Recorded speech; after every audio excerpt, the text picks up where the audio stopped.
Peon Kannada ವೀಕ್ಷಕರೇ, ಇವತ್ತಿನ ಸುದ್ದಿ ವಿಶ್ಲೇಷಣೆಗೆ ಪ್ರಮುಖ ಸ್ವಾಗತ. ಇವತ್ತು ಇಡೀ ನಿಮ್ಮ ಮುಂದೆ ನಾನು ತರ್ತಾ ಇರ್ತಕ್ಕಂಥ ಸುದ್ದಿ ವಿಶ್ಲೇಷಣೆ ಭಾರತ ಮತ್ತು ಪಾಕಿಸ್ತಾನ ನಡುವೆ ದಿನೇ ದಿನೇ ಪರಿಸ್ಥಿತಿ ಉಲ್ಬಣಗೊಳ್ತಾ ಇದೆ ಮತ್ತು ರಾಜತಾಂತ್ರಿಕ ಮಾತುಕತೆಗಳು ಮುರಿದು ಬಿದ್ದು ಈಗ ಅಂತಾರಾಷ್ಟ್ರೀಯ ಮಟ್ಟಕ್ಕೆ ಅಂದ್ರೆ ಥರ್ಡ್ ಪರ್ಸನ್ಸ್ ಈ ಅಂದ್ರೆ ನಮ್ದು ಯಾವಾಗಲೂ ದ್ವಿಪಕ್ಷ ಮಾತುಕತೆ ನಡೀತಾ ಇದ್ದು ಈ ದ್ವಿಪಕ್ಷ ಮಾತುಕತೆ ಹೋಗಿ ಈಗ ಒಂದು ಮಧ್ಯವರ್ತಿಗಳು ದಲ್ಲಾಳಿಗಳು ಈ ದೇಶಗಳ ನಡುವೆ ಕೆಲಸ ಮಾಡ್ತಕ್ಕಂಥ ಸಾಧ್ಯತೆಯನ್ನ ಆ ಪರಿಸ್ಥಿತಿಗೆ ತಂದು ನಿಲ್ಲಿಸಲಾಗ್ತಾ ಇದೆ. ಸೊ ಅದರಲ್ಲೂ ಮೋದಿಯ ಮಿತ್ರರೇ ನಿರ್ಣಾಯಕ ಪಾತ್ರವನ್ನು ವಹಿಸ್ತಕ್ಕಂಥ ಸಾಧ್ಯತೆ ಕೂಡ ಇದೆ. ಈಗ ಸದ್ಯಕ್ಕೆ ನಮ್ಮ ಮುಂದೆ ಇರ್ತಕ್ಕಂಥ ಪ್ರಮುಖ ಸುದ್ದಿ ಯಾವುದಂದ್ರೆ ಮನ್ ಕಿ ಬಾತ್ ಈ ಮನ್ ಕಿ ಬಾತ್ ನಲ್ಲಿ ಪ್ರಧಾನಿ ನರೇಂದ್ರ ಮೋದಿ ಅವರು ಮಾತನಾಡಿದರೆ ನಾವು ಏನು ಈ ಇಡೀ ಹಾರ್ಸೆಸ್ಟ್ ಅಂದ್ರೆ ಅತ್ಯಂತ ಕಠಿಣ ಕ್ರಮವನ್ನ ನಾವು ಕೈಗೊಳ್ತೀವಿ ಅಂತ ಹೇಳ್ತಾರೆ. ಆಗ್ಲೇ 5 ದಿನ ಆಗೋಯ್ತು, 22ನೇ ತಾರೀಕು, ಇವತ್ತಾಗಲೇ 27ನೇ ತಾರೀಕು. ಈ ಅತ್ಯಂತ ಕಠಿಣವಾದ ಕ್ರಮವನ್ನ ದಾಳಿಕೋರರ ಮೇಲೆ ತಗೋತೀವಿ ಅಂತ ಹೇಳ್ತಾರೆ. ಆದ್ರೆ ಅವರು ಮೊದಲನೇ ದಿನದಿಂದ ಎಲ್ಲೂ ಕೂಡ ಪಾಕಿಸ್ತಾನ ಹೆಸರು ಹೇಳ್ತಾ ಇಲ್ಲ.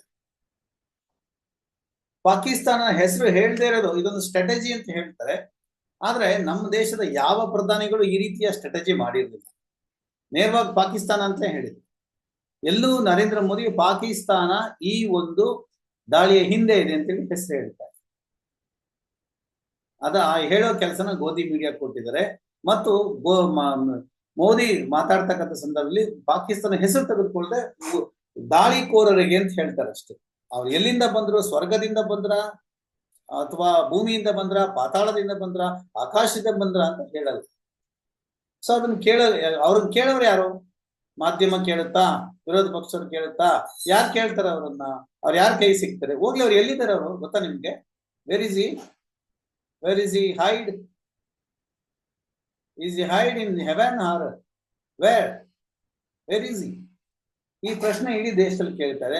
ಆದ್ರೂ ಅವರ ಮನ್ ಕಿ ಬಾತ್ ಅಶರೀರವಾಣಿ ಕೇಳಿಸ್ತಾ ಇದೆ. ಈ ಅಶರೀರವಾಣಿಯಲ್ಲಿ ಏನ್ ಹೇಳ್ತಾರೆ ಇವರು ಪ್ರಧಾನಿ ನರೇಂದ್ರ ಮೋದಿ ಅವರು ಅಂತಂದ್ರೆ, every Indian holds deep sympathises for the affected families, no matter which state one belongs to, no matter which language one speaks, one is feeling the pain of these who lost their loved ones in this attack. I can feel that blood of every Indian on the boil. ಎಲ್ಲರ ರಕ್ತ ಕುದಿತಾ ಇದೆ. That blood every boil after seeing the pictures of the terrorist attack. ಆ terrorist attack ನ ನೋಡಿದ ನಂತರ ಪ್ರತಿಯೊಬ್ಬ ಭಾರತೀಯನ ರಕ್ತ ಕುದಿತಾ ಇದೆ ಅಂತ ಹೇಳ್ತಾರೆ. ಪ್ರತಿಯೊಬ್ಬ ಭಾರತೀಯನ ರಕ್ತ ಕುದಿತಾ ಇದೆ ಅಂತ ಹೇಳ್ತಕ್ಕಂಥ ನರೇಂದ್ರ ಮೋದಿ ಮತ್ತೆ ಹೇಳ್ತಾರೆ, ಅವ್ರ ವಿರುದ್ಧ ಅತ್ಯಂತ ಕಠಿಣವಾದ ನಾವು ಕ್ರಮವನ್ನ ಕೈಗೊಳ್ತೀವಿ. ಯಾರ್ಯಾರು ಟೆರರಿಸ್ಟ್ಗಳಿದಾರೋ ಆ ಟೆರರಿಸ್ಟ್ಗಳನ್ನ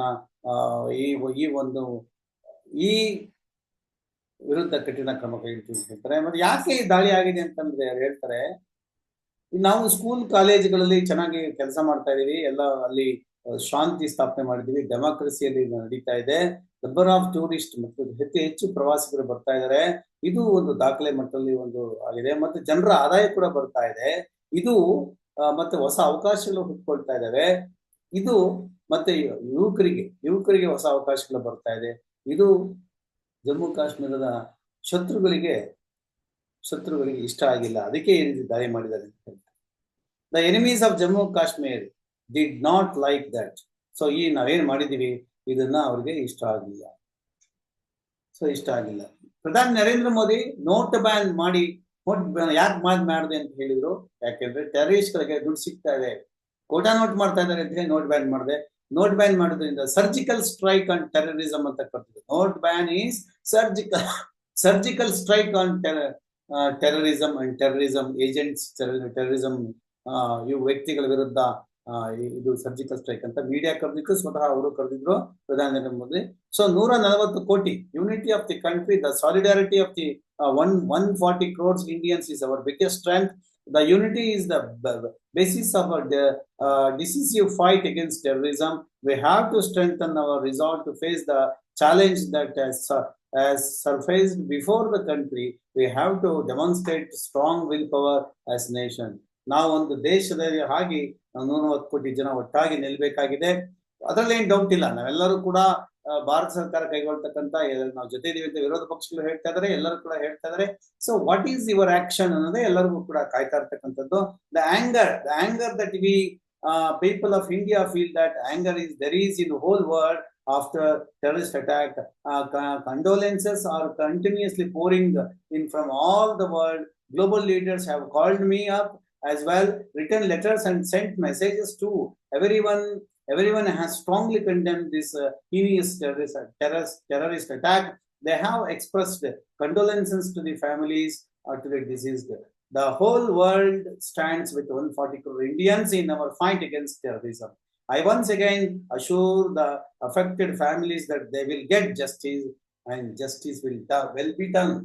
ನ್ಯಾಯ ಕೊಡಿಸ್ತೀವಿ. ಎಲ್ಲ ನಮ್ಮ ಪರವಾಗಿ ನಿಂತಿದ್ದಾರೆ, ಎಲ್ಲ ನಾಯಕರು ಮಾತನಾಡಿದರೆ 140 ಕೋಟಿ ಜನಕ್ಕೆ ಏನು ಕಾಯ್ತಾ ಇದಾರೆ ಅದಕ್ಕೆ ಉತ್ತರ ಕೊಡ್ತೀವಿ ಅಂತ ಹೇಳ್ತಾರೆ. ಫಸ್ಟ್ ಅಟ್ಯಾಕ್ ಮಾಡಿ ಅವರೆಲ್ಲ ಕೊಡಿ, ಆದ್ರೆ ಆ ಸತ್ರಲ್ಲ ಆ ಕುಟುಂಬದವ್ರಿಗೆ, ಆ ಕುಟುಂಬದವರ ಮನೆಗಳಿಗೆ ಒಬ್ಬನೇ ಒಬ್ಬ ಬಿಜೆಪಿ ನಾಯಕ ಭೇಟಿ ಕೊಟ್ಟಿದ್ದಾಗ ಬಿಜೆಪಿ ನಾಯಕರಿಗೆ ಆ ಮನೆಯವರು ನಿಮ್ ಬಟ್ಟೆ ಹಿಡಿದು ಹರಿದಾಕೋದನ್ ಬಾಕಿ ಇತ್ತು, ನಿಮ್ಗೆ ಕಪ್ಪಾಳಕ್ಕೆ ಬಾರಿಸೋದನ್ ಬಾಕಿ ಇತ್ತು. ಕೇಳಿದರೆ ಅವರು 5 ವರ್ಷದ ಮಗುವಿಂದ ಹಿಡಿದು ಎಲ್ಲ ಮಹಿಳೆಯರು ಕೇಳಿದರೆ ನಿಮ್ಗೆಲ್ಲ ವಿ ಐ ಪಿ ಟ್ರೀಟ್ಮೆಂಟ್ ಇರುತ್ತೆ, ನಿಮ್ಗೆಲ್ಲ ಬಾಳಿ ಭದ್ರತೆ ಇರುತ್ತೆ. ಇವತ್ತು ಬೆಂಗಳೂರು ಕುತ್ಕೊಂಡು ಪುಂಗ್ತಾ ಇರ್ತಕ್ಕಂಥ ಅಮಾಸೆ ಸೂರ್ಯ ನಾನ್ ಕರೀತಾ ಇಲ್ಲ, ಅಮಾಸೆ ಸೂರ್ಯನ ಅತಿ ಒಳ್ಳೆ ಫ್ರೆಂಡ್, ಗುಡ್ ಫ್ರೆಂಡ್ ಹಿರಿಯ ಫ್ರೆಂಡ್ ಯಾರು ಅಂತಂದ್ರೆ ಸಿದ್ದರಾಮಯ್ಯನವರು, ಮುಖ್ಯಮಂತ್ರಿ ಸಿದ್ದರಾಮಯ್ಯನವರು. ಯಾಕೆಂದ್ರೆ ಅವರು ಬಹಳ ಕುಣ್ಕೊಂಡು ಅವ್ರ ಮದುವೆಗೆ ಹೋಗಿ ಹಾರೈಸಿ ಬಂದಿದ್ರು.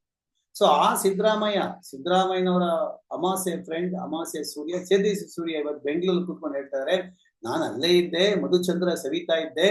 ಆ ಮಧುಚಂದ್ರ ಸವಿಬೇಕಾದ್ರೆ ಗುಂಡಿನ ಶಬ್ದ ನನಗೆ ಅದು ಕೇಳಿಸ್ತಾ ಇತ್ತು, ಒಂಥರ ಇಂಗ್ಲಿಷ್ ಸಿನಿಮಾ ನೋಡ್ದಂಗಿತ್ತು, ಇಂಗ್ಲಿಷ್ ಸಿನಿಮಾದಲ್ಲಿ ಅಟ್ಯಾಕ್ ಆದಂಗೆಲ್ಲ ಆಯ್ತು. ನೀವು ಪ್ರಶ್ನೆ ಮಾಡ್ಕೊಳ್ಳಿ ವೀಕ್ಷಕರೇ, ಇಷ್ಟೆಲ್ಲ ದಾಳಿ ಆಗ್ಬೇಕಾದ್ರೆ ಇವ್ರು ಇಂಗ್ಲಿಷ್ ಸಿನಿಮಾನ ರಿಯಲ್ ಆಗಿ ನೋಡ್ತಾ ಕೂತಿರಲ್ಲ. ಸೊ ಇವ್ರ ಜೊತೆ ಭದ್ರತಾ ಪಡೆ ಇತ್ತ, ಇವ್ರಿಗೆ ಸೆಕ್ಯೂರಿಟಿ ಕೊಡ್ಲಾಗಿತ್ತ, ಇವ್ರಿಗೆ ಎಷ್ಟು ಜನ ಸೆಕ್ಯೂರಿಟಿ ಇತ್ತು, ಆ ಸೆಕ್ಯೂರಿಟಿ ಫೋರ್ಸಸ್ ಇವ್ರನ್ನ ಕಾಪಾಡಿದ್ರಲ್ಲ. ಸೊ ಅವರು ಯಾಕೆ ಆ ಇಂಗ್ಲಿಷ್ ಸಿನಿಮಾನ ನಡಿದಂಗೆ, ಆ ಇಂಗ್ಲಿಷ್ ಸಿನಿಮಾ ಶೂಟಿಂಗ್ ನಡಿದಂಗೆ ಯಾಕೆ ತಡಿಲಿಲ್ಲ? ಇದು ಬಹಳ ಮುಖ್ಯದ ಪ್ರಶ್ನೆ. ಮತ್ತೆ ಸಿದ್ದರಾಮಯ್ಯನವರ ಹೇಳಿಕೆಯನ್ನ ತಿರುಚಿ ಇವತ್ತು ಮಾಧ್ಯಮಗಳು ತೋರಿಸ್ತಾ ಇದ್ದಾವೆ. ಮತ್ತು ಬಿಜೆಪಿಯ ನಾಯಕರುಗಳು ಹೇಳ್ತಾ ಇದಾರೆ ಸಿದ್ದರಾಮಯ್ಯ ಪಾಕಿಸ್ತಾನಕ್ಕೆ ಹೋಗ್ಲಿ, ಪಾಕಿಸ್ತಾನದಲ್ಲಿ ಸಿದ್ದರಾಮಯ್ಯನ ಅಭಿಮಾನಿಗಳಿದ್ದಾರೆ, ಪಾಕಿಸ್ತಾನಕ್ಕೆ ಹೋಗ್ಲಿ ಅಂತ ಹೇಳ್ತಾರೆ. ಇದು ಮುಂದೆ ಇದ್ರ ಬಗ್ಗೆ ನಾನು ಹೇಳ್ತೀನಿ. ಅಂದ್ರೆ ನೀವು ಇಡೀ ಮೋದಿಯವರು ಮಾತನಾಡಿದ್ದು ಎಲ್ಲ ನಾನು ಕಠಿಣ ಕ್ರಮ ಕೈಗೊಳ್ತೀನಿ ಇದೆಲ್ಲ ಹೇಳಿದ್ರು, ಸರಿ. ಆದ್ರೆ ಏನ್ ಆಕ್ಷನ್ ತಗೋತೀವಿ ಅದನ್ನ ಏನೋ ಹೇಳೋ ಅವಶ್ಯಕತೆ ಇಲ್ಲ. ಅವರು ಆಕ್ಷನ್ ಮಾಡಿ ಏನ್ ಮಾಡ್ತೀವಿ ಅಂತ ಹೇಳಿ ನಮಗೆ ಹೇಳೋ ಅವಶ್ಯಕತೆ ಇಲ್ಲ. ಅಟ್ಲೀಸ್ಟ್ ಆಲ್ ಪಾರ್ಟಿ ಮೀಟಿಂಗ್, ಸರ್ವ ಪಕ್ಷಗಳ ಸಭೆಗೆ ಹೋಗಿ as a leader of the nation, as a leader of the government, as a leader of the legislative, he has to be there. He has to be there and discuss with parties and collect the opinions, feelings, suggestions. He has to collect, then implement. It may be right or wrong, agreeable or not agreeable, disagree. So ಅದು ಆಮೇಲೆ ಅದು ಅವರು ತಗೋಬೋದಾಗಿತ್ತು. ಆದ್ರೆ ಅವ್ರು ಸಭೆಗೆ ಯಾಕೆ ಹೋಗ್ಲಿಲ್ಲ? ಬಿಹಾರದಲ್ಲಿ ಚುನಾವಣಾ ಪ್ರಚಾರ ಮಾಡಕ್ಕೆ ನಿತೀಶ್ ಕುಮಾರ್ ಅವರ ಪಕ್ಷ, ಅವ್ರ ನಾಯಕರು ಯಾರು ಕೂಡ ಇದಕ್ಕೆ ಬಂದಿರಲಿಲ್ಲ. ಮೋದಿ ಅವರು ಬರ್ತಾರೆ, ಅದಕ್ಕೆ ನಾವ್ ಯಾರು ಕೂಡ ಸರ್ವ ಪಾರ್ಟಿಗೆ ಬರಲ್ಲ ಅಂತ ಹೇಳಿದ್ರು. ಸೊ ಇಂಥ ಸಂದರ್ಭದಲ್ಲಿ ಮೋದಿ ಎಲ್ಲಿದ್ದಾರೆ, ಏನ್ ಮಾಡ್ತಾ ಇದಾರೆ? ಮನ್ ಕಿ ಬಾತ್ ಎಲ್ಲಿಂದ ಮಾತಾಡ್ತಾ ಇದಾರೆ ಗೊತ್ತಿಲ್ಲ. ಸೊ ಅವ್ರು ಏನ್ ಮಾಡ್ತಾ ಇದಾರೆ? ಎಲ್ಲ ವರ್ಲ್ಡ್ ನಾಯಕರ ಜೊತೆ ಮಾತನಾಡ್ತಾರೆ. ಈಗ ಜಲ ಒಪ್ಪಂದ, ಈಗಾಗಲೇ ನಾನು ಜಲ ಒಪ್ಪಂದದ ಬಗ್ಗೆ ಬಹಳ ಮಾತನಾಡಿದ್ದೀನಿ. ನಾನು ಎಲ್ಲ ಇಡೀ ಮೀಡಿಯಾಗಳು, ನ್ಯಾಷನಲ್ ಮೀಡಿಯಾ, ಇಂಟರ್ನ್ಯಾಷನಲ್ ಮೀಡಿಯಾ ಹೇಳಕ್ ಮುಂಚೆ ನಾವು ಒಂದು ಮಾಹಿತಿಯನ್ನು ಕೊಟ್ಟಿದ್ದೆ. ಮತ್ತು ಇದೇ ಒಂದು ಮೋದಿಯವರ ಒಂದು ಧೋರಣೆ ಕುರಿತಂತೆ ಅವಿಮುಕ್ತೇಶ್ವರಾನಂದ ಸ್ವಾಮೀಜಿ ಕೂಡ ಹೇಳಿದ್ದಾರೆ. ಶಂಕರಾಚಾರ್ಯರು ಅವರು ಏನ್ ಹೇಳಿದ್ದಾರೆ ಅಂತ ಹೇಳಿ ಅದನ್ನು ಸಪರೇಟ್ ವಿಡಿಯೋ ಜೊತೆಗೆ ನಿಮ್ಗೆ ಹೇಳ್ತೀನಿ. ಇಲ್ಲಿ ಒಟ್ಟಾರೆ ಈ ಒಂದು ಮನ್ ಕಿ ಬಾತ್ ಹೇಳೋದಾದ್ರೆ ನಿಮ್ಗೆ ಅವ್ರು ಹೇಳಿದ್ದು, ನಾವು ಸರ್ವ ಕಠಿಣ ಕ್ರಮ ಕೈಗೊಳ್ತೀವಿ ಮತ್ತು ಎಲ್ಲರೂ ನಮ್ಮ ಜೊತೆ ಇದ್ದಾರೆ. ಭಾರತೀಯ ರಕ್ತ ಕುದೀತಾ ಇದೆ. ಮೋದಿ ಅವರ ರಕ್ತ ಕುದೀತಾ ಇಲ್ವಾ? ಮೋದಿಯವ್ರ ರಕ್ತ ಕುದೀತಾ ಇದ್ರೆ ಅವರು ಈ ಗಾಯಾಳುಗಳನ್ನು ಭೇಟಿ ಮಾಡ್ಬೇಕಾಗಿತ್ತು ಮತ್ತು ರಾಷ್ಟ್ರವನ್ನು ಉದ್ದೇಶಿಸಿ ಮಾತನಾಡ್ಬೇಕಾಗಿತ್ತು ಅವತ್ತೆ, ಮತ್ತು ಒಂದು ಪತ್ರಿಕಾಗೋಷ್ಠಿಯನ್ನ ಮಾಡ್ಬೇಕಾಗಿತ್ತು ಸರ್ಕಾರದ ಪರವಾಗಿ. ಮತ್ತು ಈ ದಾಳಿ ಹಿಂದೆ ಇರತಕ್ಕಂಥವ್ರು ಯಾರು ಸಂಘಟನೆ, ಈ ಸಂಘಟನೆಗೆ ಕಳಿಸಿರೋರು ಯಾರು, ದೇಶ ಯಾವುದು, ಆ ದೇಶಕ್ಕೆ ಹಣ ಕೊಡ್ತಾರೋ, ಆ ದೇಶಕ್ಕೆ ಹಣ ಕೊಡ್ತಿರೋರು ಯಾರು, ಹಣ ಕೊಡ್ತಿರೋರು ಯಾರು, ಅಮೆರಿಕ ಕೊಡ್ತಾ ಇದೆ ಹಣ, ಅಮೆರಿಕ ಹಣ ಕೊಡ್ತಾ ಇದೆ, IMF Indian international monetary fund ದುಡ್ಡು ಕೊಡ್ತಾ ಇದೆ, ವರ್ಲ್ಡ್ ಬ್ಯಾಂಕ್ ದುಡ್ಡು ಕೊಡ್ತಾ ಇದೆ. ದೇಶ ಪಾಪರಾಗಿದ್ರು, ತಿನ್ನಕ್ಕಿಲ್ಲೇ ಗತಿ ಇಲ್ಲದೆ ಇದ್ರು, ಅವ್ರಿಗೆ ಯುದ್ಧ ಮಾಡೋದಕ್ಕೆ ಹಣ ಬರ್ತಾ ಇರುತ್ತೆ, ಶಸ್ತ್ರಾಸ್ತ್ರಗಳು ಬರ್ತಾ ಇರ್ತವೆ, ಯುದ್ಧ ವಿಮಾನಗಳು ಬರ್ತಾ ಇರ್ತವೆ. ಸೊ ಇದನ್ನೆಲ್ಲ ಮೋದಿ ಹೇಳ್ಬೇಕಾಗ್ತದೆ. ಜೊತೆಗೆ ಇಂಟರ್ನ್ಯಾಷನಲಿ ಪಾಕಿಸ್ತಾನವನ್ನ ಡಿಫೇಮ್ ಮಾಡೋದಕ್ಕೆ, ಅದನ್ನ ಕಟ್ ಹಾಕೋದಕ್ಕೆ ಎಲ್ಲ ಅವಕಾಶ. ವಿದೇಶಾಂಗ ಸಚಿವರು ಮಾತನಾಡ್ತಾ ಇಲ್ಲ, ರಕ್ಷಣಾ ಸಚಿವರು ಮಾತಾಡ್ತಾ ಇಲ್ಲ, ಗೃಹ ಸಚಿವರು ಮಾತನಾಡ್ತಾ ಇಲ್ಲ. ಮತ್ತು ಇವತ್ತು ನಡೆದಂತಹ ಪ್ರಮುಖವಾದ ಬೆಳವಣಿಗೆ, ಇವತ್ತೇನು ಪ್ರಮುಖವಾದ ಬೆಳವಣಿಗೆ, ಸಿಡಿಎಸ್ ಅಂದ್ರೆ ಸೇನಾ ಮುಖ್ಯಸ್ಥ, ಮೂರೂ ಸೇನೆಗಳ ಮುಖ್ಯಸ್ಥ ಇವತ್ತು ರಾಜನಾಥ್ ಸಿಂಗ್ ಅವರನ್ನ ಭೇಟಿ ಮಾಡಿದ್ದಾರೆ. ರಾಜನಾಥ್ ಸಿಂಗ್ ಅವರನ್ನು ಭೇಟಿ ಮಾಡಿ ಒಂದು ದೇಶದ ಇಡೀ ಒಂದು ಏನು ಚಿತ್ರಣ ಇದೆ, ಮೂರೂ ಸೇನೆಗಳ ಸ್ಥಿತಿಗತಿ ಇದೆ, ಯುದ್ಧ ಆದ್ರೆ ಹೇಗಿರುತ್ತೆ ಅಂತ ಹೇಳಿ ಅದನ್ನ ಒಂದು ವಿವರಣೆಯನ್ನ ಅವ್ರಿಗೆ ಕೊಟ್ಟಿದ್ದಾರೆ. ಯುದ್ಧ ಏನಾಗುತ್ತೆ ಅಂತ ಹೇಳಿ ಒಂದು ಚರ್ಚೆ ಕೂಡ ನಡೆಸಲಾಗಿದೆ. ಆದ್ರೆ ಗೃಹ ಸಚಿವರ ಮನೆಯಲ್ಲಿ ಸಭೆ ಮಾಡಲಾಗಿದೆ. ಆ ಸಭೆಯಲ್ಲಿ ಕೇವಲ ಗೃಹ ಸಚಿವರು ಇದ್ರು ಮತ್ತು ಸಿಡಿಎಸ್ ಅಂದ್ರೆ ಸೇನಾ ಮುಖ್ಯಸ್ಥ, ಮೂರೂ ಸೇನೆಗಳ ಚೀಫ್ ಕಮಾಂಡೆಂಟ್ ಇದ್ರು.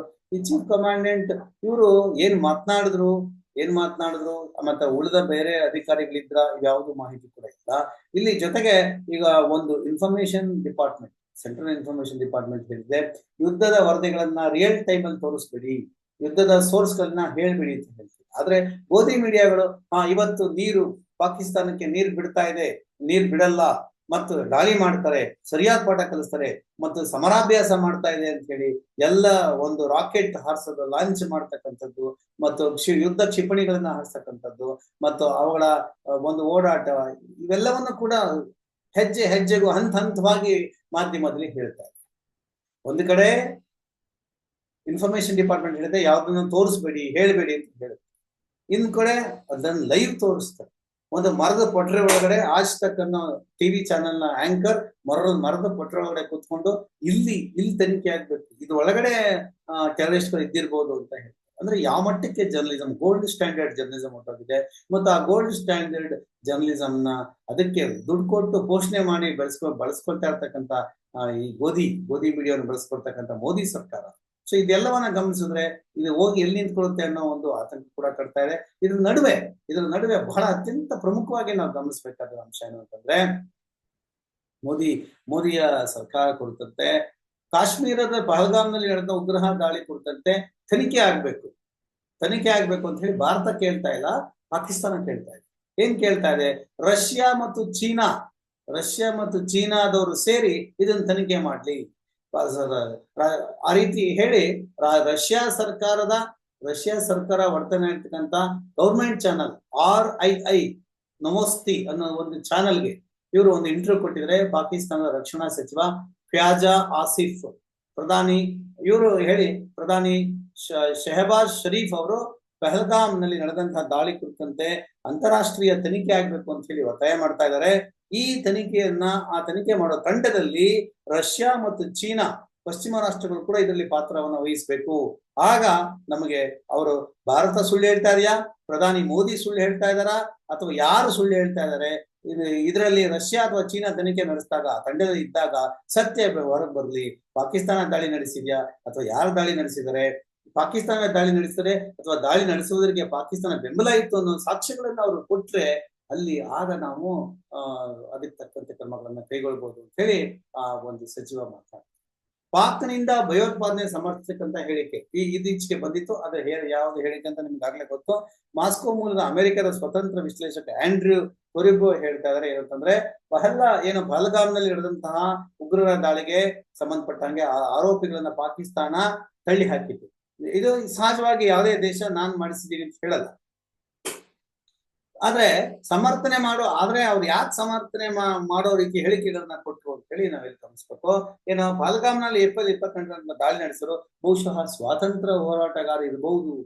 ಸ್ವಾತಂತ್ರ್ಯ ಹೋರಾಟಗಾರ ಅಂದ್ರೆ ಇವ್ರು ಏನ್ ಟಾರ್ಗೆಟ್ ಮಾಡ್ತಾ ಇದ್ದಾರೆ ಅಂತಂದ್ರೆ ಪಾಕ್ ಆಕ್ಯುಪೈಡ್ ಕಾಶ್ಮೀರ್, ಪಾಕ್ ಆಕ್ಯುಪೈಡ್ ಕಾಶ್ಮೀರನ್ನ ಇವರು ಹೇಳ್ತಾ ಇದ್ದಾರೆ. ಸೊ ಇದನ್ನೇ ಟಿಎಂಸಿ ಪಕ್ಷದ ಸಂಸದ ಅಭಿಷೇಕ್ ಬ್ಯಾನರ್ಜಿ ಇದನ್ನೇ ಹೇಳ್ತಾರೆ, ನೀವು ಅಲ್ಲಿ ಸರ್ಜಿಕಲ್ ಸ್ಟ್ರೈಕ್ ಮಾಡ್ತೀವಿ, ಇಲ್ಲಿ ಸರ್ಜಿಕಲ್ ಸ್ಟ್ರೈಕ್ ಮಾಡ್ತೀವಿ ಅಂತ ಹೇಳ್ಬಿಡಿ, ಮತ್ತು ಪಿಒಕೆ ಮೇಲೆ ಅದನ್ನ ಕಿತ್ಕೊಳ್ಳಿ ಫಸ್ಟ್, ಆ ಪಿಒಕೆ ಅದನ್ನ ವಶಕ್ಕೆ ತೆಗೆದುಕೊಳ್ತಾರಂತ ಕಾಲ ಬಂದಿದೆ, ಬೇರೆ ಜಾಸ್ತಿ ಮಾತೇ ಬೇಡ, ನಾವೆಲ್ಲ ಬೆಂಬಲ ಕೊಡ್ತೀವಿ, ಮತ್ತು ಪಿಒಕೆ ವಶಪಡಿಸ್ಕೊಳ್ಳಿ, ನೀವು ನಿಮ್ ತಾಕತ್ತಿದ್ದೆಲ್ಲ ವಶಪಡಿಸಿ ತೋರಿಸಿ, ಸುಮ್ಮನೆ ಯಾಕೆ ಹಿಂದೂ ಮುಸ್ಲಿಂ ಅಲ್ಲಿ ಇಲ್ಲಿ ಅಂತೆಲ್ಲ ಯಾಕೆ ಹೇಳ್ತೀರಾ, ಅವ್ರು ಹೇಳಿಕೆಗಳನ್ನ ಈ ಗೋಧಿ ಮೀಡಿಯಾಗಳು ಯಾಕೆ ಹೆಚ್ಚೆಚ್ಚು ಪ್ರಚಾರ ಮಾಡ್ಬೇಕು, ಅದ್ರ ಬದಲು ಪಿಒಕೆನ ಮೊದಲು ವಶಪಡಿಸ್ಕೊಳ್ಳಿ ಅಂತ ಹೇಳ್ತಾರೆ. ಕಾಶ್ಮೀರ ಬಿಕ್ಕಟ್ಟಿನ ಕುರಿತು ಏನೇ ಅಭಿಪ್ರಾಯ ಇರ್ಬೋದು, ಪ್ರವಾಸಿಗರ ಹತ್ಯೆ ಅದರಲ್ಲೂ ಧರ್ಮದ ಆಧಾರ ಮಾಡಿರ್ತಕ್ಕಂಥ ಭಯೋತ್ಪಾದಕ ಕೃತ್ಯ ಸರಿ ಅಲ್ಲ ಅಂತ ಹೇಳಿ ಅವರು ತಮ್ಮ ಒಂದು ಹೇಳಿಕೆಯಲ್ಲಿ ಕೊಟ್ಟಿದ್ದಾರೆ. ರಷ್ಯಾದಲ್ಲಿ ಪಹಲ್ಗಾಮ್ ನಡೆದ ದಾಳಿ ಮತ್ತೊಬ್ಬರ ಮೇಲೆ ಗೂಬೆ ಕೊಡಿಸ್ತಕ್ಕಂಥ ಉದ್ದೇಶ ಭಾಗ ಆಗಿರ್ಬೋದು ಅಂತ ಹೇಳಿ ರಕ್ಷಣಾ ಸಚಿವ ಖ್ವಾಜಾ ಆಸಿಫ್ ಅಲ್ ಜಜೀರಾ ಮಾಧ್ಯಮಕ್ಕೆ ಒಂದು ಇಂಟರ್ವ್ಯೂನ ಕೊಟ್ಟಿದ್ದಾರೆ.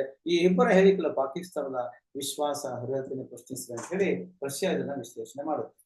ಒಟ್ಟಾರೆ ನಾವಿಲ್ಲಿ ಗಮನಿಸ್ತಕ್ಕಂಥ ಅಂಶ ಏನಂತಂದ್ರೆ, ನಿನ್ನೆ ಬೆಂಗಳೂರಿನಲ್ಲಿ ಮಲ್ಲಿಕಾರ್ಜುನ ಖರ್ಗೆ ಕೂಡ ಹೇಳಿದ್ರು,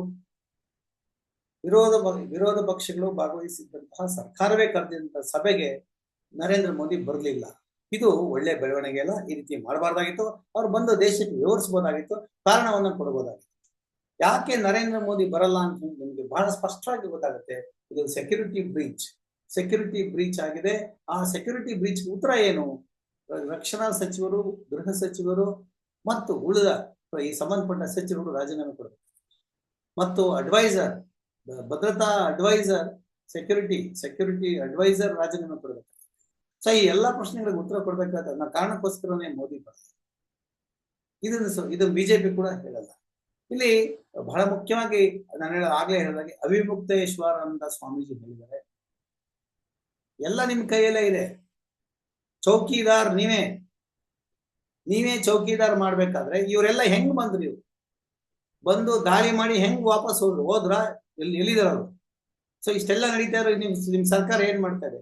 ಚೌಕಿದಾರ್ ಸೋರ ಹೇ ಹೋ ಅಂತ ಕೇಳ್ತಾರೆ, ಏನ್ ನಿದ್ದೆ ಮಾಡ್ತಿದ್ಯಾ, ಮಲ್ಕೊಂಡ್ಬಿಟ್ಟಿದ್ಯಾ? ಚೌಕಿದಾರ್ ಚೋರ್ ಹೇ ಅಂತ ಹೇಳಿ ರಾಹುಲ್ ಗಾಂಧಿ 2019 ಹೇಳಿದ್ರು. ಸೊ ಹಂಗೆ ಹೇಳಬಾರ್ದು ಅಂತ ಹೇಳಿ ಸುಪ್ರೀಂ ಕೋರ್ಟ್ ಕೂಡ ಹೇಳಿದ್ರು. ಚೌಕಿದಾರ್ ಚೋರ್ ಹೇ ಅಂತ ಸ್ವಾಮೀಜಿ ಹೇಳ್ತಾ ಇದಾರೆ, ಚೌಕಿದಾರ್ ಏನ್ ಮಾಡ್ತಾ ಇದಾರೆ? ಸೊ ಈ ಪ್ರಶ್ನೆ ಸ್ವಾಮೀಜಿ ಕೂಡ ಎತ್ತಿದ್ದಾರೆ. ಮತ್ತು ಟಿವಿ ಆಂಕರ್ ಬಗ್ಗೆ ಕೂಡ ಸ್ವಾಮೀಜಿ ಹೇಳ್ತಾರೆ, ಒಂದು ಹನಿ ನೀರನ್ನು ನಾವು ಆಚೆ ಬಿಡಲ್ಲ ಅಂತ ಹೇಳ್ತಾರೆ. ಆದ್ರೆ ಹನಿ ನೀರನ್ನ ಹಿಡಿದಿಟ್ಕೊಳ್ಳಕ್ಕೆ ಇವರ ಭಾರತದಲ್ಲಿ ಏನ್ ವ್ಯವಸ್ಥೆ ಇದೆ? ಇವತ್ತು ಚಿನಾಬ್ ನದಿಯ ನೀರನ್ನ ಹರಿಬಿಡ್ಲಾಗಿದೆ. 5ರಿಂದ 6 TMC ಅಷ್ಟು ನೀರು ಆಚೆ ಹೋಗಿ ಅಲ್ಲಿ ನೀರಿನ ಮಟ್ಟ ಜಾಸ್ತಿ ಆಗ್ತಾ ಇದೆ. ಪಾಕಿಸ್ತಾನದ ಗಡಿಯ ಗ್ರಾಮಗಳು ಮುಳುಗ್ತಾ ಇದ್ದಾವೆ. ಸೊ ಅದಕ್ಕೆ ನೀರು ಕಟ್ಟಿಕೊಳ್ಳಲ್ಲ, ನೀರು ಆಚೆ ಬಿಡೋದು ಅಂತ ಹೇಳಿ ಮೀಡಿಯಾಗಳು, ಗೋಧಿ ಮೀಡಿಯಾಗಳು ಅಂತ ಬಿಜೆಪಿ ಇದನ್ನ ಆಡಿ ಹೊಗಳ್ತಾ ಇದ್ದಾರೆ. ಸೊ ಇದು ಈ ರೀತಿ ನಾವು ಪಾಕಿಸ್ತಾನಕ್ಕೆ ತೊಂದರೆ ಕೊಡ್ತೀವಿ ಅಂತ ಹೇಳ್ತಾ ಇದ್ದಾರೆ. ಸೊ ಮೋದಿಯವರ ಈ ಒಂದು ಒಟ್ಟಾರೆ ಒಂದು ಹೇಳಿಕೆ, ಸ್ವಾಮೀಜಿಯವರ ಹೇಳಿಕೆ, ಖರ್ಗೆಯವರ ಹೇಳಿಕೆ, ಇವೆಲ್ಲವನ್ನ ಗಮನಿಸಿದ್ರೆ, ಮತ್ತು ಸಿದ್ದರಾಮಯ್ಯನವರು ಹೇಳಿದ್ದು, ನಾನು ಯುದ್ಧ ಮಾಡಬಾರ್ದು ಅಂತಲ್ಲ, ಯುದ್ಧ ಅನಿವಾರ್ಯ ಆದ್ರೆ ನಮ್ಮ ದೇಶದ ಸಾರ್ವಭೌಮತ್ವಕ್ಕೆ, ನಮ್ಮ ದೇಶ ರಕ್ಷಣೆಗೆ ಯಾರೇ ಧಕ್ಕೆ ತಂದ್ರು ಅವರನ್ನ ಬಗ್ಗಿ ಬಿಡಬೇಕಾಗುತ್ತೆ.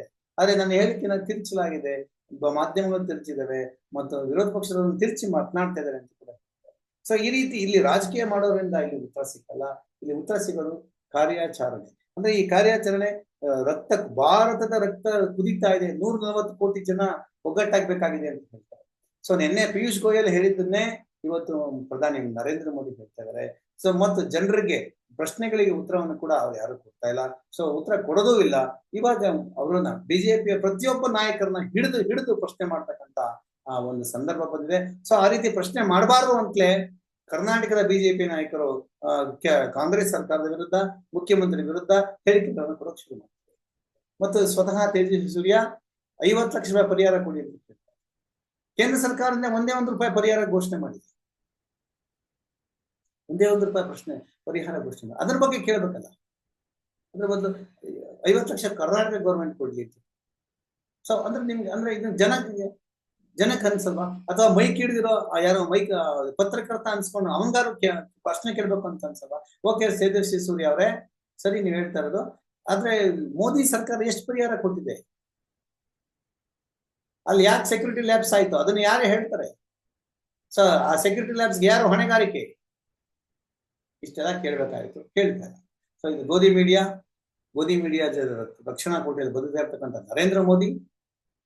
ಸೊ ಇವೆಲ್ಲ ಸಾಧ್ಯತೆಗಳ ನಡುವೆ ಭಾರತ ಅತ್ಯಂತ ಶಕ್ತಿಶಾಲಿ ದೇಶ, ಅತ್ಯಂತ ಒಂದು ವರ್ಣಮಸ್ತ ಹೊಂದಿರತಕ್ಕಂಥ ದೇಶ, ಯಾರಿಗೂ ತಲೆಬಾಗಲ್ಲ ಮತ್ತು ಯಾರಿಗೂ ಹೆದರ್ಕೊಳ್ಳೋ ಅವಶ್ಯಕತೆ ಕೂಡ ಇಲ್ಲ ಯಾವ ದೇಶ. ಯುದ್ಧ ಅಂತಿಮ ಆಯ್ತು. ಇವತ್ತು ಗಾಂಧೀಜಿಯವರನ್ನ, ನೆಹರೂರವ್ರನ್ನ ಬಿಜೆಪಿ ಐಟಿ ಸೆಲ್ಗಳು, ಬಿಜೆಪಿಯ ಗೋಧಿ ಮೀಡಿಯಾಗಳು ಇವತ್ತು ಟೀಕೆ ಮಾಡೋದಕ್ಕೆ ಈ ಒಂದು ಅವಕಾಶವನ್ನು ಬಯಸಿದೆ. ಹಿಂದೂ ಮುಸ್ಲಿಂ ಧರ್ಮದ ನಡುವೆ ಜಗಳ ಮಾಡೋದಕ್ಕೆ ವ್ಯವಸ್ಥೆಯನ್ನು ಬಯಸಿದೆ. ಆದ್ರೆ ಅವರೆಲ್ಲ ಈ ದೇಶ ಕಟ್ಟೋದಕ್ಕೆ ಬಹಳ ಒಂದು ವ್ಯವಸ್ಥೆಯನ್ನ ಮಾಡಿದ್ರು. ತಮ್ಮ ಶ್ರಮದಾನ ಬಲಿದಾನನೇ ಕೊಟ್ಟಿದ್ದಾರೆ. ಸೊ ಇಂತಹ ಸಂದರ್ಭದಲ್ಲಿ ಕಳೆದ 14 ವರ್ಷದಲ್ಲಿ ನೀವೇನ್ ಮಾಡಿದೀರಾ? What is your contribution? ಇದನ್ನ ಕೇಳಬೇಕು ಜನ. ಇದನ್ನ ಕೇಳಬಾರ್ದು ಅಂತ ಹೇಳ್ತಾರೆ. ಇಲ್ಲ, ಮೋದಿಯವರನ್ನ ಕೇಳಬಾರ್ದು, ನೀವೇನ್ ಮಾಡಿದೀರ ಅಂತ ಕೇಳಬಾರ್ದು. ನೀವೇನಿದ್ರು ನೆಹರು ಬಗ್ಗೆ ಮಾತನಾಡ್ಬೇಕು, ಮಹಾತ್ಮ ಗಾಂಧಿ ಬಗ್ಗೆ ಮಾತಾಡ್ಬೇಕು. ನೀವೇನ್ ಮಾಡಿದೀರ ಅಂತ ಕೇಳಬಾರ್ದು. ಸೊ ಇದು ಈಗಿನ ಪರಿಸ್ಥಿತಿ. ಕೇಳಬೇಕು, ದಯವಿಟ್ಟು ಕೇಳಿ. ಕೇಳದೇ ಇದ್ರೆ ಈ ರೀತಿ ಘಟನೆಗಳು ನಡೀತಾನೆ ಇರ್ತವೆ. ಯಾವಾಗೆಲ್ಲ ಚುನಾವಣೆ ಬರುತ್ತೆ ಆಗ ಇಂಥ ಘಟನೆಗಳು ನಡೀತವೆ ಅಂತ ಹೇಳಿ ಜನ ಮಾತನಾಡ್ತಾ ಇದ್ದಾರೆ. ಜನ ಎಲ್ಲ ತಮ್ಮ ಅಭಿಪ್ರಾಯಗಳನ್ನ ಕಾಮನ್ ಮ್ಯಾನ್ ಕೂಡ ಹೇಳ್ತಾ ಇದ್ದಾನೆ. ಯಾವಾಗೆಲ್ಲ ಬಿಜೆಪಿಗೆ ಚುನಾವಣೆ ಗೆಲ್ಲಬೇಕು ಅನ್ಸುತ್ತೋ, ಚುನಾವಣೆ ಗೆಲ್ಲ ಕಷ್ಟ ಆಗುತ್ತೆ ಅನ್ಸುತ್ತೋ, ಆಗ ರಾಷ್ಟ್ರೀಯತೆ, ರಾಷ್ಟ್ರಧರ್ಮ, ದೇಶಭಕ್ತಿ ಬಗ್ಗೆ ಮಾತನಾಡೋಕೆ ಶುರು ಮಾಡ್ತಾರೆ. ಪುಲ್ವಾಮಾ ರೀತಿಯ ಘಟನೆಗಳು ನಡೀತವೆ. ಈಗ ಪಹಲ್ಗಾಮ್ನ ಘಟನೆ ಕೂಡ ಅದೇ ರೀತಿಯ ಘಟನೆ ಅಂತ ಹೇಳಿ ಜನ ಮಾತಾಡ್ತಾ ಇದ್ದಾರೆ. ಸೊ ಇದಕ್ಕೆ ಉತ್ತರ ಬಿಜೆಪಿಯವರು ಕೊಡಬೇಕು. ಕೊಡ್ತಾರ ಗೊತ್ತಿಲ್ಲ. ತಮ್ಮ ಅಧಿಕಾರ ಸ್ಥಾಪನೆಗೋಸ್ಕರ ಬಿಹಾರದಲ್ಲಿ ಅಧಿಕಾರ ಹಿಡಿಬೇಕು ಅಂತ ಚುನಾವಣೆಗೋಸ್ಕರ ಇವತ್ತು 26-28 ಜನ ಪ್ರವಾಸಿಗರ ಹತ್ಯೆಯಾಗಿದೆ. ಆ ಹತ್ಯೆ ಮಾಡಿದವ್ರು ಯಾರು ಮಾಡಿಸಿದ್ರು? ಅಧಿಕಾರಕ್ಕೋಸ್ಕರ ಮಾಡಿದ್ರ, ಚುನಾವಣೆ ಗೆಲ್ಲಕ್ಕೋಸ್ಕರ ಮಾಡಿದ್ರ? ಮತ್ತು ನಿಜವಾಗಿ ಇದರಲ್ಲಿ ಪಾಕಿಸ್ತಾನದ ಪಾತ್ರ ಇದೆಯಾ? ಪಾಕಿಸ್ತಾನ ತನ್ನ ಪಾತ್ರ ಇದ್ರೆ ಯಾಕೆ ಭಾರತದ ಮಿತ್ರರಾದಂತಹ ರಷ್ಯಾ ಮತ್ತು ಚೀನಾದಿಂದಲೇ ತನಿಖೆ ಆಗಿ ಅಂತ ಹೇಳ್ತಾರೆ. ಸೊ ಇಲ್ಲಿ ಸ್ವತಃ ವಾಲಂಟ್ರಿಯಾಗಿ ಈಗಾಗಲೇ ನಾನ್ ಸಾಲ್ವ್ ಮಾಡ್ತೀನಿ ಅಂತ ಟ್ರಂಪ್ ಕೂಡ ಹೇಳ್ತಾರೆ. ಸೊ ಇಂಟರ್ನ್ಯಾಷನಲ್ ಎಲ್ಲ ನಾಯಕರು ನನ್ಗೆ ಫೋನ್ ಮಾಡಿದರೆ, ನನ್ನ ಜೊತೆ ಇದ್ರೆ ನನಗೆ ಸಹಾಯ ಮಾಡ್ತಾರೆ ಅಂತ ಮೋದಿ ಹೇಳ್ತಾರೆ. ಸೊ ಬಹುತೇಕ ಇನ್ನು 1-2 ದಿನದಲ್ಲಿ ಚಿತ್ರಣ ಸಿಗುತ್ತೆ. ಮತ್ತು ಅವರು ಮೋದಿಯವರು ಒಂದು ಆ್ಯಪ್ ಬಗ್ಗೆ ಕೂಡ ಹೇಳಿದ್ದಾರೆ. ಆ್ಯಪ್ ಅಂದ್ರೆ ಇದು ಕಳೆದ 6 ತಿಂಗಳು, 1 ವರ್ಷದ ಹಿಂದೆನೆ ಈ ಚುನಾವಣೆಯ ಸಂದರ್ಭದಲ್ಲಿ ಒಂದು ಆ್ಯಪ್ ಬಗ್ಗೆ ಒಂದು ಆ್ಯಪ್ ಬಂದಿತ್ತು, ಭದ್ರತಾ ಕುರಿತಂತೆ. ಇದು ಒಂದು ಸೆಕ್ಯೂರಿಟಿ ಟೆಸ್ಟ್, ಇದನ್ನ ನೋಡ್ಕೊಂಡಿರಿ, ನಾವು ಮುಂದೆ ಹೇಳ್ತೀವಿ ಅಂತ ಕೂಡ ಹೇಳಿದ್ವಿ. ಸೊ ಹೇಳ್ತೀವಿ ಅನ್ನೋದನ್ನ ಈಗಾಗಲೇ ಹೇಳಿದರೆ. ಸಾಚೇತ್ ಆ್ಯಪ್ ಅಂತ, ಈ ಸಾಚೇತ್ ಆ್ಯಪ್ ನ ಡೌನ್ಲೋಡ್ ಮಾಡ್ಕೊಳ್ಳಿ. ಈ ಆ್ಯಪ್ ನ ಡೌನ್ಲೋಡ್ ಮಾಡ್ಕೊಂಡ್ರೆ ನಿಮ್ಗೆ ಎಲ್ಲ ವಿಕೋಪಗಳ ಬಗ್ಗೆ ಸರ್ಕಾರದ ಮಾಹಿತಿ ಬರ್ತಾ ಇರುತ್ತೆ. ಸೊ ಏನ್ ವಿಕೋಪ? ಎಮರ್ಜೆನ್ಸಿ ಬರ್ತಾ ಇದೆ ಮತ್ತು ಯುದ್ಧ ಘೋಷಣೆ ಮಾಡ್ತಾರ ಗೊತ್ತಿಲ್ಲ. ಯುದ್ಧ ಘೋಷಣೆ ಮಾಡಿ ಗೆಲ್ಲಕ್ ಸಾಧ್ಯವಾ ಅನ್ನೋಕ್ಕಿಂತ ಅವರು ಪಾಕಿಸ್ತಾನ ಕೂಡ ಅದು ಕೂಡ ಅಣ್ವಸ್ತ್ರ ಹೊಂದಿರತಕ್ಕಂಥ ದೇಶ. ಅವರು ನಮ್ಮ ಮೇಲೆ ದಾಳಿ ಮಾಡಿದರೆ ಸೊ ಅದು ಕೌಂಟರ್ ದಾಳಿ ಹೇಗೆ? ಸೊ ಇವೆಲ್ಲ ಪ್ರಶ್ನೆಗಳಿದ್ದಾವೆ. ಆದ್ರೆ ನಮ್ಮ ದೇಶದ ಪರಮಾಧಿಕಾರಕ್ಕೆ, ಸಾರ್ವಭೌಮತ್ವಕ್ಕೆ ಧಕ್ಕೆ ಆಗ್ತಕ್ಕಂಥ ಯಾವುದೇ ದೇಶ, ಯಾವುದೇ ವ್ಯಕ್ತಿ ಮಾತನಾಡಿದಾಗ ಅದು ತಿರುಗೇಟ್ ಕೊಡ್ತಕ್ಕಂಥ, ಆತನನ್ನ ಎದುರಿಸಿ ನಮ್ಮ ಅಸ್ತಿತ್ವವನ್ನ ತೋರಿಸ್ತಕ್ಕಂಥ ಅವಕಾಶ ಇದ್ದೇ ಇದೆ. ಮತ್ತು ಅದೇ ನಮ್ಮ ಆದ್ಯತೆ ಆಗಿರ್ಬೇಕು. ಯಾವುದೇ ಸರ್ಕಾರ ಇರಲಿ, ಯಾವುದೇ ವ್ಯಕ್ತಿ ಇರಲಿ, ಅದೇ ಆದ್ಯತೆ ಆಗಿರ್ಬೇಕು. ಆಗ ಮಾತ್ರ ಇಲ್ಲಿ ಈ ದೇಶದಲ್ಲಿ ಪ್ರಜಾಪ್ರಭುತ್ವ ಉಳಿಯೋದಕ್ಕೆ ಸಾಧ್ಯ ಮತ್ತು ನಿಜವಾದ ನ್ಯಾಯ, ಜನತಾ ನ್ಯಾಯಾಲಯಕ್ಕೆ ಒಂದು ತಲುಪೋದಕ್ಕೆ ಸಾಧ್ಯ. ಇದಾಗಿತ್ತು ಇವತ್ತಿನ ನನ್ನ ಮೊದಲ ವಿಶ್ಲೇಷಣೆ. ಇನ್ನೂ ಸಾಕಷ್ಟು ವಿಶ್ಲೇಷಣೆಗಳಿದ್ದಾವೆ, ಅವುಗಳನ್ನ ನಿಮ್ಮ ಹಂತವಾಗಿ ಮುಂದೆ ತರ್ತಿ. ಅಲ್ಲಿವರೆಗೂ CR ಕನ್ನಡ ನೋಡ್ತಾರೆ, ಮುಕ್ತ ಪತ್ರಿಕೋದ್ಯಮವನ್ನು ಗಮನಿಸಿ. ನಮ್ಮ ಚಾನಲ್ ಅಂದ್ರೆ ಜನವರಿಗಿಂತ ಹಿಂದೆ ಕಳೆದ 6 ತಿಂಗಳ ಹಿಂದೆನೆ ನಾನು ಹೇಳಿದ್ದೆ, ಮೋದಿ ತುರ್ತು ಪರಿಸ್ಥಿತಿ ಹೇಳಕ್ ಹೊರಟಿದ್ದಾರೆ. ಕಾಲ್ ಕಿರ್ಕೊಂಡು ಪಾಕಿಸ್ತಾನದ ಜೊತೆ ಯುದ್ಧ ಮಾಡ್ತಾರೆ, ಮುಂದೆ ಬಹಳ ಯುದ್ಧ ನಡೀತಕ್ಕಂಥ ಸಾಧ್ಯತೆ ಇದೆ. ಆ ಪರಿಸ್ಥಿತಿ ಬಹಳ ದೂರ ಇಲ್ಲ ಅಂತ ಕೂಡ ನಾನು ಹೇಳಿದೆ. ಸೊ ಈ ಅಂಶಗಳು ಕೂಡ ದಾಖಲಾಗಿದ್ದು. ಇವತ್ತು ಮೋದಿ ಸರ್ಕಾರಕ್ಕೆ ಈ ಒಂದು ದೊಡ್ಡ ಸವಾಲು. ಈ ಎಲ್ಲಾ ಸವಾಲುಗಳ ನಡುವೆ ಉತ್ತರ ಪ್ರದೇಶದ ಅಖಿಲೇಶ್ ಅದ ಒಂದು ಪ್ರಶ್ನೆ. ಬಿಜೆಪಿ ಸರ್ಕಾರ ಇಂಜಿನಿಯರ್ಸ್ಗೆ ಟೆಕ್ನಿಕಲ್ ಎಜುಕೇಟ್ ಹೊಂದಿರತಕ್ಕಂತ ಜನರಿಗೆ, ವಿದ್ಯಾರ್ಥಿಗಳಿಗೆ, ಯುವಕರಿಗೆ ಡೆಲಿವರಿ ಬಾಯ್ಸ್ ಕೆಲಸ ಕೊಡ್ತಾ ಇದ್ದಾರೆ. ಅಲ್ಲಿಗೆ ಬಂದು ನಿಂತಿದೆ ದೇಶ ಅಂತ. ಇದಕ್ಕೆ ಉತ್ತರ ಕೊಡ್ಬೇಕಾಗಿದ್ದ ಮೋದಿ ಇವತ್ತು ಮನ್ ಕಿ ಬಾತ್ ಮಾತಾಡ್ತಾ ಪಾಕಿಸ್ತಾನ ಹೆಸರು ಹೇಳಿದೆ ನಾವು ಪಾಠ ಕಲಿಸ್ತೀವಿ ಅಂತ ಹೇಳ್ತಾರೆ. ಯಾರು ಪಾಠ ಕಲಿಸ್ತಾರೆ? ನಮಸ್ಕಾರ.